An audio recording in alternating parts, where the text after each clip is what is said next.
What's up everyone, welcome back to another one of my tutoring videos. My name is Devin. I'm a senior at Hobart William Smith Colleges and I'm currently living in Geneva, New York. Now for this video I wanted to talk again about history but a different genre, and that is ancient mythology. So throughout this video, and I'm going to make another part 2, I'm going to talk a little bit about Greek mythology and cover some of the things that the ancient Greeks would have believed in, and their gods and goddesses and that sort of thing. So let's get in. So the ancient Greeks were polytheistic, which means that they believed in multiple different gods and goddesses and not just one, which would be monotheism, which most people are today. So instead of just having one god that we believe in, the ancient Greek culture would believe in a series of different gods who are each responsible for different things. So now I'm going to get into talking about some of the most important gods throughout ancient Greek mythology. So to begin, this is one you've probably heard of, is Zeus. Zeus is the king of the gods, god of the sky, lightning, and thunder. Most people associate Zeus with the big beard, the thunderbolt, or the eagle.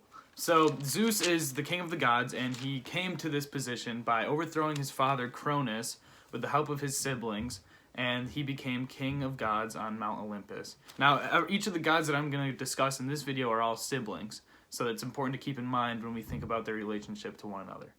So the next god I'm going to talk to you about is Poseidon. He's the brother of Zeus, the god of the sea, storms, earthquakes, and horses.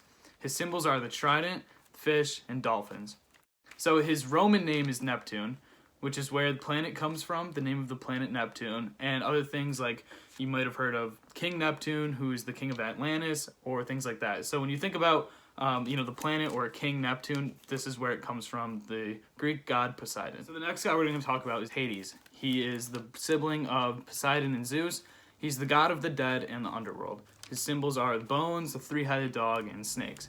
So unlike his siblings, Hades lives in the underworld, not Mount Olympus, where he watches over the souls of the dead. So if you've ever seen the movie Hercules, they depict Hades pretty well. He lives in the underworld. He's the big gray dude with blue flaming hair, and he's kind of evil in comparison to the rest of his brothers. Another important goddess that we have is Hera, and she is also the sibling of Zeus, Poseidon, and Hades. Hera is the goddess of marriage, women, family, and childbirth. Her symbols consist of the peacock feather, the pomegranate, and the home. So Hera is the queen of the gods. She lives on Mount Olympus with her siblings and often watches over marriages and that sort of thing. So it was believed that it was good luck to pray to Hera when you were getting married back in ancient Greece. So another really important goddess is Hestia. She is the goddess of the hearth, the home, domesticity, and family. So her duty on Mount Olympus is to tend to the fire and make sure that they never go out. It was believed that if the fires went out, then as the symbol of life, then dark times would come to ancient Greece. So it was really important that these fires were always tended to and were always full of life and that sort of thing. So another one of these important goddesses is Demeter, and she was the goddess of agriculture, harvest, and the grains. Her symbol is the cornucopia, and a lot of the time farmers would pray to her when they wanted a good harvesting season or for their crops to grow. So there are countless amounts of stories that exist within Greek mythology, and the way that these gods, in comparison to lots of other ones and other mythological figures, interact with each other, and they all go through different stories and that sort of thing. So if you're interested in this, I would definitely encourage you to look into that some more. This is just a brief overview of what these gods were like and what they look like and the symbols that kind of surround them. So I definitely encourage you, if this was interesting to you at all, to look into some more of them. So again, this is just a few of the most important gods and goddesses, in my opinion, in ancient Greek mythology.